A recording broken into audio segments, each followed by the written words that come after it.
Well, welcome back to Two Beards and a Bible. I'm John Swaino, I'm Dave Tenney.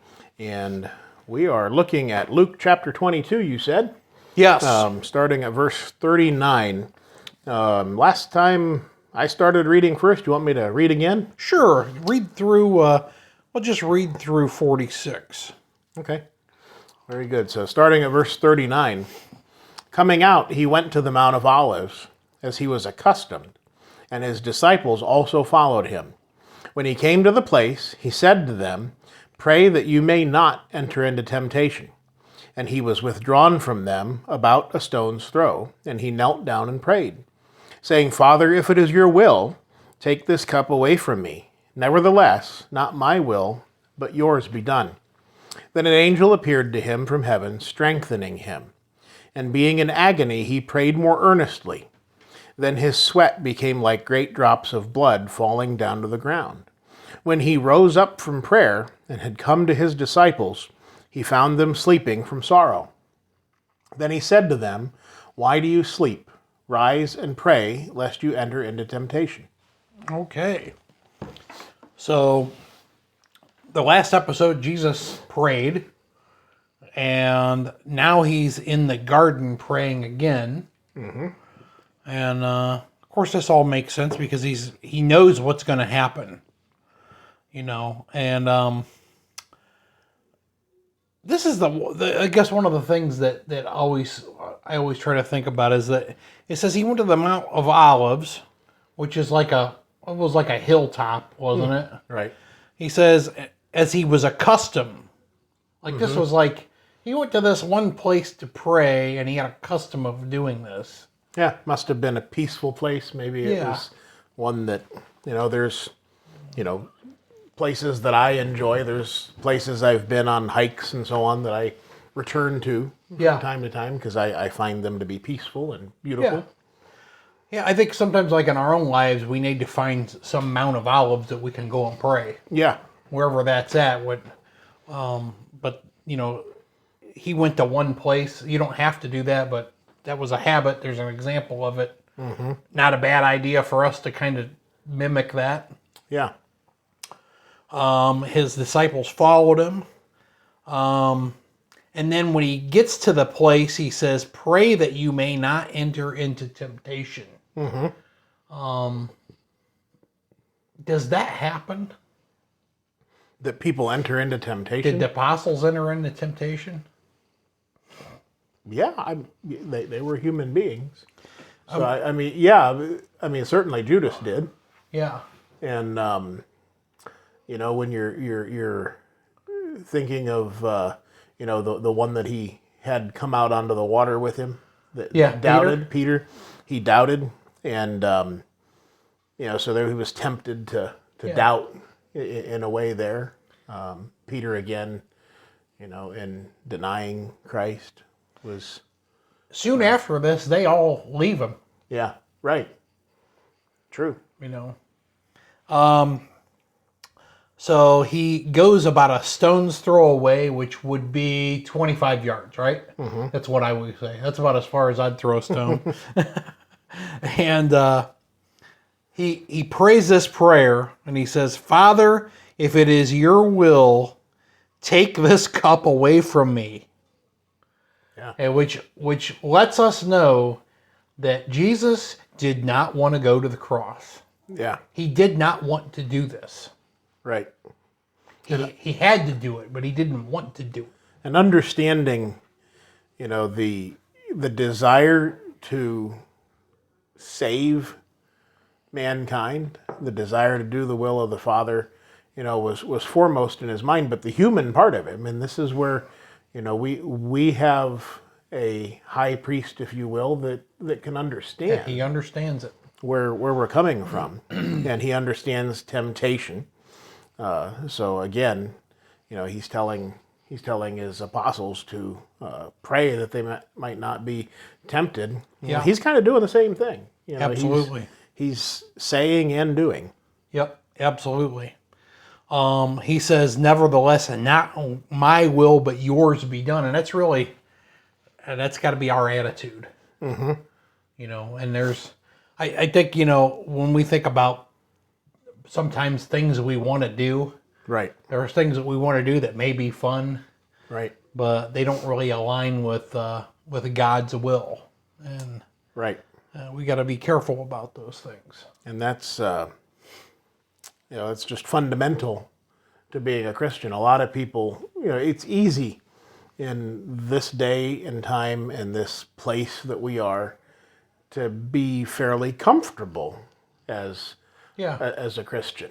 We are tested, but not to the greatest degrees.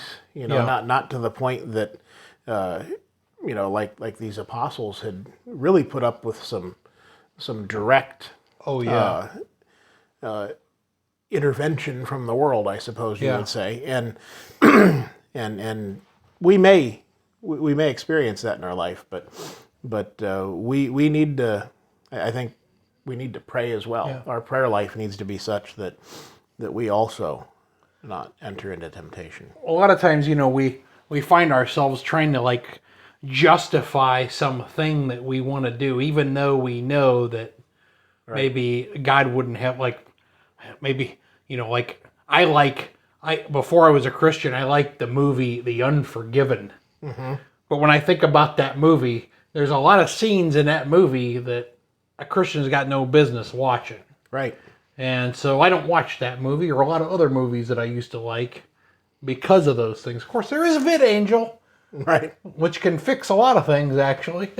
But yeah, and there's even more emotionally taxing things that we desire in our lives. Our children, they have things that they enjoy. And sometimes those things, I'm thinking primarily of sports, may get in the way nowadays of the direct command of the Lord to assemble with the saints on the first day of the week. I'll throw another one out there, and you see this all the time, especially during the fall and the spring. There's a lot of school dances. Right. And, I was young. Mm-hmm. I know what happens. I know what goes on. Right. You wouldn't put the things that go on at that dance up on the PowerPoint Sunday morning. Right. People would have a heart attack.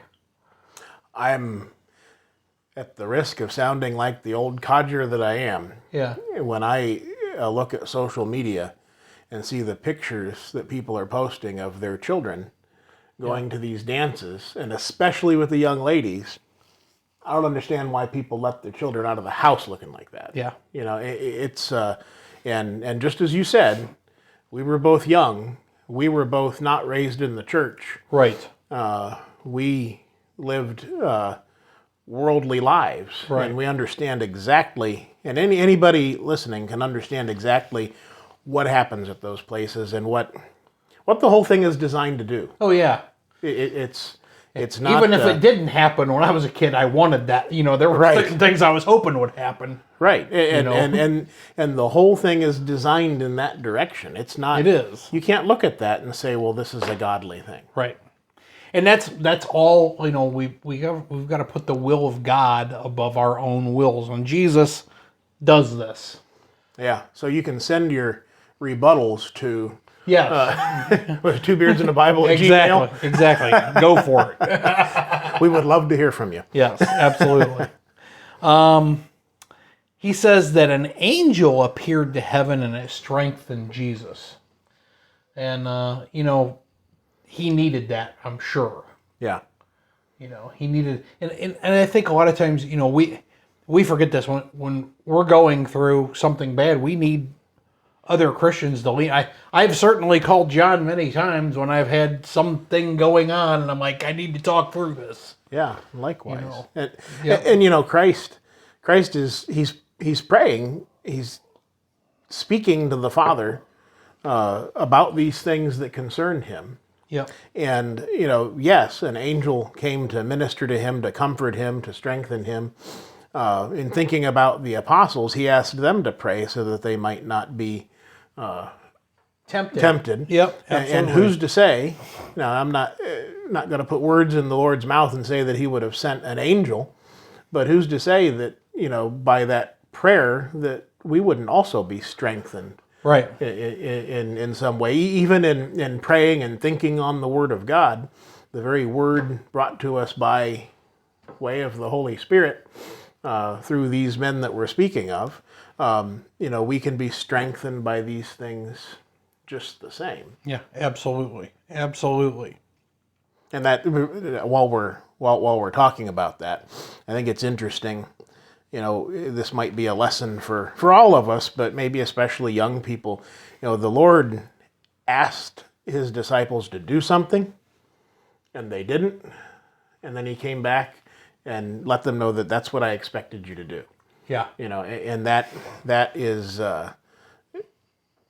that's exactly what he's expecting out of each and every one of us, to listen to him, to obey what he's asked us to do. Yeah. And, it does say, where are we? Verse 43 is where 43. Yeah, when he rose up and prayer came to his disciples, he found them sleeping from sorrow in verse 45. Yes. So, they're obviously sorrowful at this time. He's told them some things that were going to happen. Their minds are perhaps a little boggled because of all the things that are happening. You can imagine the stress that they're going through. Oh, yeah, absolutely. And so they, naturally, when we get stressed, when I've had a hard day, especially if it's a mentally taxing day, that's the first thing I want to do is go to sleep. Yeah, I'm done. Yes, yeah. And so that's understandable. Yeah. But again, how many times in the scriptures are we told not to be asleep, Right. but to be awake? Yep.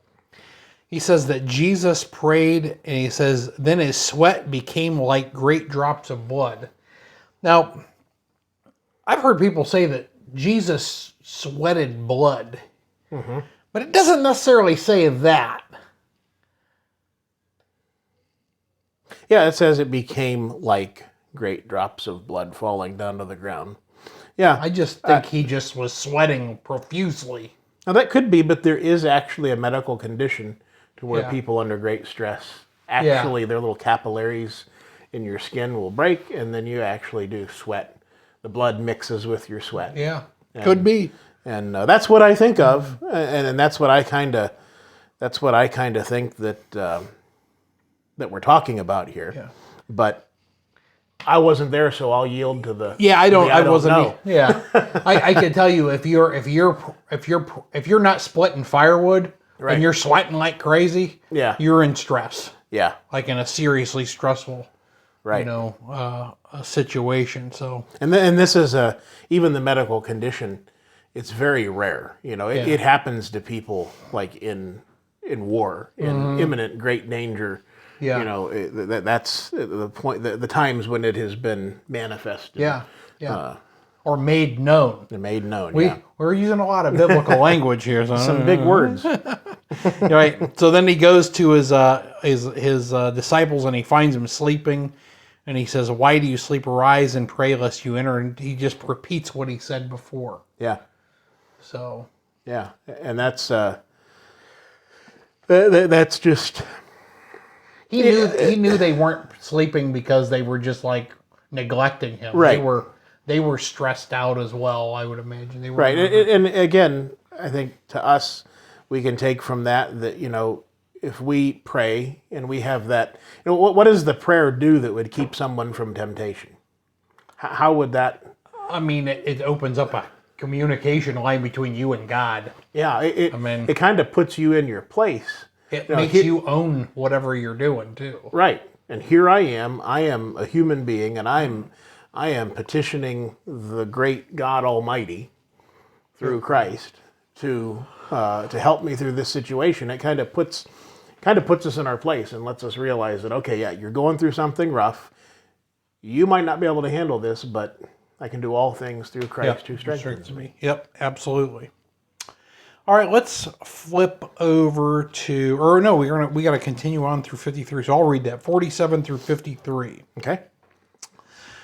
It says, "And while he was still speaking, behold, a multitude, and he who was called Judas, one of the 12, went before them and drew near to Jesus to kiss him. But Jesus said to him, Judas, Are you betraying the Son of Man with a kiss?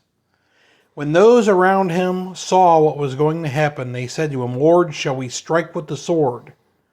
And one of them struck the servant of the high priest and cut off his right ear. That one of them was Peter, and the servant's name was Malchus. Right? So I'm really good at this Trivial Pursuit Bible stuff. But Jesus answered and said, permit even this. And he touched his ear and healed him. Then Jesus said to the chief priests, captains of the temple, and the elders who had come to him, have you come out as against a robber with swords and clubs? When I was with you daily in the temple, you did not try to seize me. But this is your hour and the power of darkness. We'll stop there. Yeah. I can't get over the statement there. You just imagine, put yourself into the shoes of Judas. And Judas comes near to kiss him. And before he does, Jesus says, Judas, are you betraying the Son of Man with a kiss? If that wouldn't send a chill down your spine, if that wouldn't be the, hey, wake up. Yes. Yes. That just sends a chill down my spine thinking about that. The other thing that blows me away about this, so if we were to read the account in John, we find out about Peter. Peter's the one with the sword, and he cuts the high priest, who is it? Caiaphas is the high priest. He cuts his servant's ear off with a sword. And Jesus performs a miracle in front of all of these people. He heals this man's ear. How could you still drag him off to jail? Yeah. Yeah.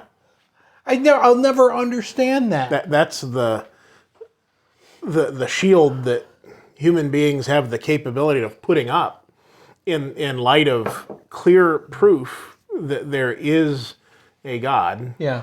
That Jesus is the Christ, and that we need to be listening to him. People say seeing is believing, but it's not. Yeah, and the rich man and Lazarus, the rich man asking to send someone down to warn his family. Yeah. And they were told, no, he's got the law and the prophets. You know, these people had Christ incarnate right there with them. And as we spoke before, another Lazarus who was raised from the dead, and everybody knew it. Mm-hmm. But that didn't cause him to believe. Right. And here we are again, another undeniable miracle happens. And if these Jews and elders actually believed in God, they would recognize that would be the only place that power could have come from. Right. But they don't. They obviously don't believe. Yeah. And really that's like at the root of the whole problem with the Jewish religion at this time is they actually had abandoned belief in God. Yeah. They just turned the law into just a regular old law like everybody else, like the Romans impose on people, or the Hammurabi code or whatever it's called. Yeah. They just turned it into another law, but there was no faith involved in it. History does repeat itself, doesn't it? Yeah. Now look around us today. Yeah, absolutely. Absolutely. So Jesus accuses them of being robbers. And why do you think they had to come at midnight to get him? Why didn't they just grab him while he was in the temple? Yeah. Well, seedy, underhanded things often happen in the middle of the night. They do. Yeah. They do. And you know, he says there, well, you know, Jesus there in verse 51 says, permit even this, you know, before he healed the servant of the high priest. But there in verse 52, have you come out as against a robber with swords and clubs? I mean, he goes on, when I was with you daily in the temple, you did not try to seize me, but this is your hour and the power of darkness. Yeah. You know, I kind of think of that as, well, it's your hour to shine. Go ahead and do what you're going to do. Yeah. But it's going to be short-lived. Yeah. You know, and that's another lesson for us. While at times it may seem like the darkness has an awful lot of spotlight from time to time.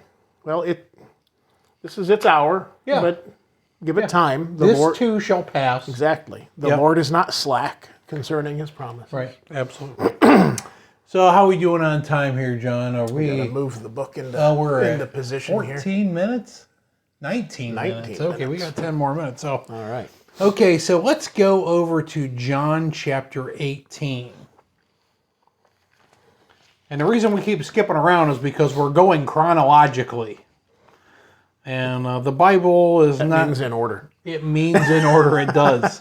So we're reading this as the events are taking place. So Jesus is arrested in the garden.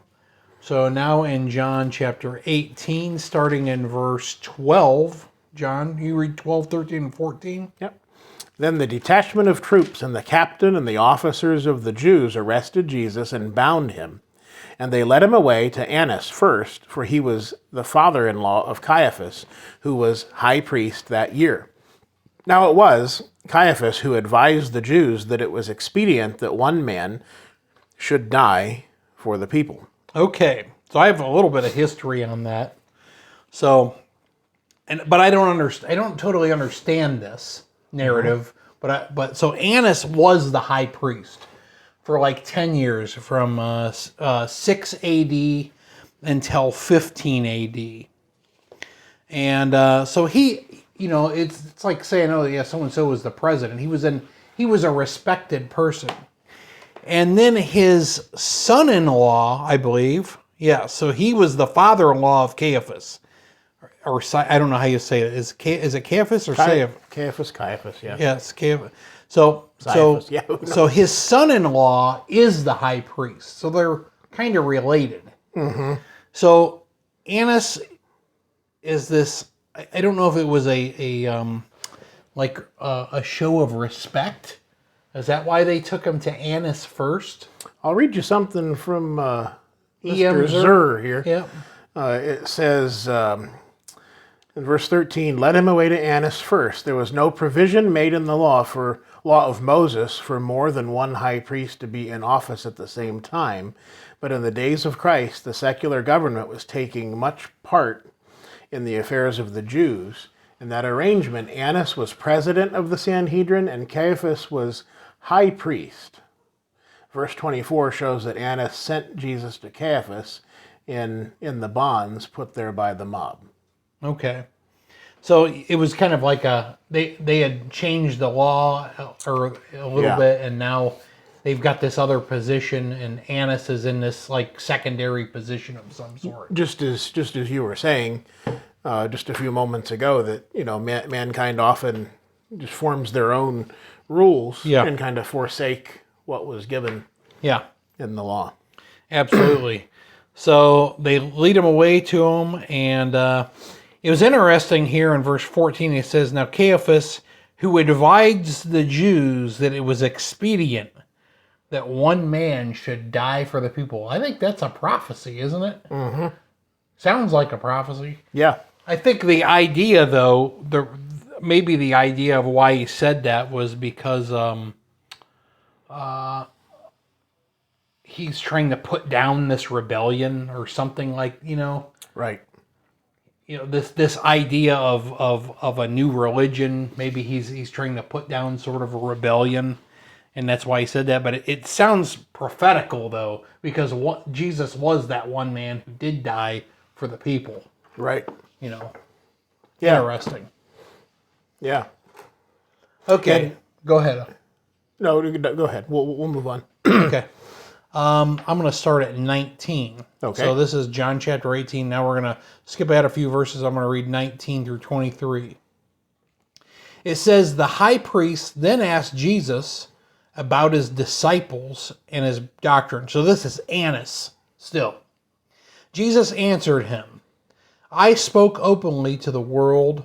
I always taught in the synagogues.'" I think that's Caiaphas. Are you This sure? is verse 12, Caiaphas, who was the high priest that year. And then he was sent to Caiaphas. I think this is Jesus still talking to Annas, because in verse 24 it says, "Then Annas sent him bound to Caiaphas." Nope, you're right. Okay, I should have known better. You're right. Go ahead. Sorry. Can I start over now, John? Sorry about that. Okay, let me try this again. The high priest then asked Jesus about his disciples and his doctrine. Jesus answered him, "I spoke openly to the world. I always taught in the synagogues and in the temple, where the Jews always meet, and in secret I have said nothing. Why do you ask me? Ask those who have heard me what I said to them. Indeed, they know what I said." And when he had said these things, one of the officers who stood by struck Jesus with the palm of his hand, saying, "Do you answer the high priest like that?" And Jesus answers him, "If I have spoken evil, bear witness of the evil. But if well, why do you strike me?" Then Annas sent him bound to Caiaphas, the high priest. So this is a reiteration. They speak of what's going to happen, and then now this is the play-by-play. Yes. So, yep. So what you read was they take him to the high priest in a little background, and now here's what happened when he was there. Right. So See what you get when you study and you actually look into the things. It kind of lays out and makes sense. it does. It does. It's really not that complicated. Right. So he asks him about his doctrine, and Jesus says, "Hey, I've been totally open about all of the things that I've been doing. Why don't you ask one of the witnesses that have heard all of these things? Why are you asking me?" Yeah. Because don't we do that in courts today? that's what I was thinking. Yeah. I mean, you know, Even the wisdom of man understands that, well, this is the way it should go. yeah. If somebody's on trial, the first thing they do is they bring a bunch of they don't put the guy who's on trial out Did first. you do it? Yeah, no, I didn't. No, they don't put that guy on trial first. He's the last person to speak. They have all the witnesses first. Yeah. And I imagine it was the same way. And Jesus is saying that. He goes, "Why do you ask me?" Yeah. He says, and those who have heard me, what I said to them, indeed, they know what I said. Go ask some witnesses. And in reality, this guy probably had already heard what he had to say. He knew what was going on. Oh, absolutely. Absolutely. So, and then the guard hits him Right. because he didn't like that answer, Yeah. which, wow, that's strong. Yeah. And if I have spoken evil, bear witness of the evil. But if well, why do you strike me? Right. You know that understanding. If that person that struck him understands who he struck later on, that should be something that. Yeah. You don't want to hit the judge of the world, right? Right. So Maybe, perhaps, he'd be one of the thousands on the day of Pentecost. yeah, maybe. Let's hope that was the case. So now we're going to move over to, I think, Matthew chapter 2. Oh boy, John, we're about out of time. Have we talked too much? We've talked too much. All right. So next week we're going to start in Matthew chapter 26, which will start basically the trial of Jesus here. So we've covered up all the events that led up to him being taken to Caiaphas the high priest, and we'll continue on after that. Yeah, if you stuck with us this long, you've seen that we've both worked together and learned things here. I know I learned something. Hopefully you have as well, and that you'll see fit to join us again next time. Thank you.